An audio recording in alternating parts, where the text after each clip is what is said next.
and we are going to talk Elio. Elio, this is the latest Pixar movie, and this is um, so the idea about this is that at the beginning of the film, you meet Elio, and Elio is, because this is now a Disney movie, he's an orphan. Of course, he's an orphan. And It is when, traditional. it is traditional. I mean, Jason Manford actually does this thing about how there must be like a really evil person sitting at the top of Disney. That whenever they bring a story to them, he just goes, "Kill the dad." His only note is, "Oh, kill the mom." Kill them both, and this sort of follows that tradition. So Elio's an orphan. He's been looked after by his mother, by his aunt. His aunt is in the military. She is they keep mentioning the fact that she wants to go into the astronaut program, but because she now has to look after her nephew, she can't go into the astronaut program. But she takes him along to a museum once, and he hears Carl Sagan talking about the cosmos and about the Voyager probe that was sent out in 1977, and he is hooked. And then from that point on, everything about him is about space. He's like, I want to go to space. I want aliens to come and abduct me. He spends his days on a beach with aliens, I'm here, come pick me up, written around him, so that like almost like a sort of bull's eye, so the aliens can just come and pick him up. And that's what he does. He goes into his ham radio. He's just trying to find aliens, and people are telling him, "Look, there's no aliens. Don't worry about this. Don't worry about this." And obviously, if there were no aliens, this would be a really short film, because there's a point at which there's like a tractor beam comes and picks up the Voyager probe, and then through a series of hilarious shenanigans, because this is a kids movie, it turns out that they are aliens. They take him up into this beautifully, absolutely beautifully designed thing called the Communiverse, where they think he is the leader of Earth.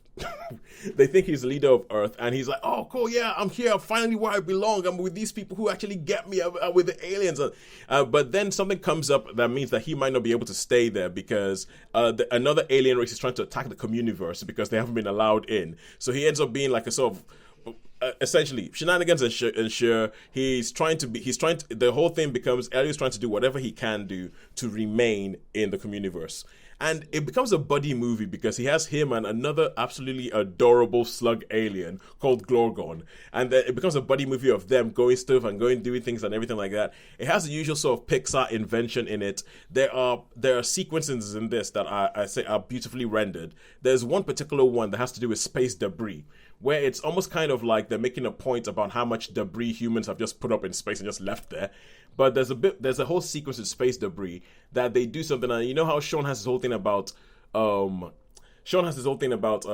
Brad Pitt being Robert Redford's son. I have my whole thing about representation of different countries, especially African ones. And there's a bit with this space debris thing where they come in, and then the first voice you hear is of somebody from Senegal, and I'm like, yes, well done, Pixar, representation.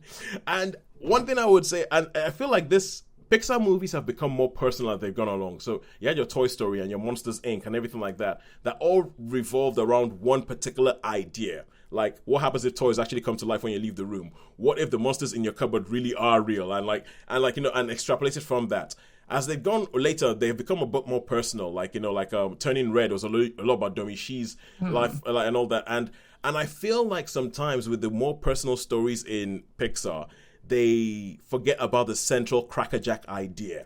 And so there's bits of this that are actually really, really, they're really, really touching when they're talking about space. And when you hear Carl Sagan's voice going on and everything about that, about what do we know about the cosmos and what's up there. And you think, oh, wow, this is actually good. And they're reaching at something.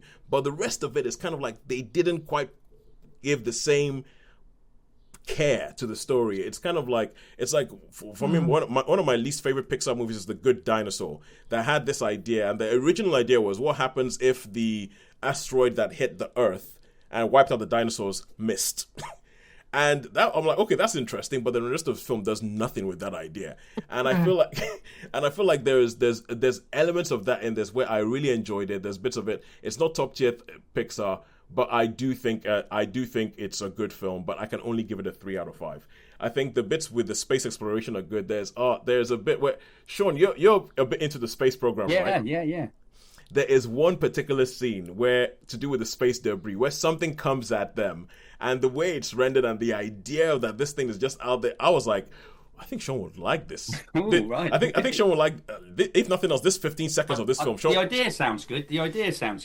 The idea, yeah, the idea is quite good, and I like the way it's done. And there's some funny bits, and like there's it ends up being a lot about family and belonging and parenthood and all that kind of stuff. But I would give it a 3 out of 5 for Elio.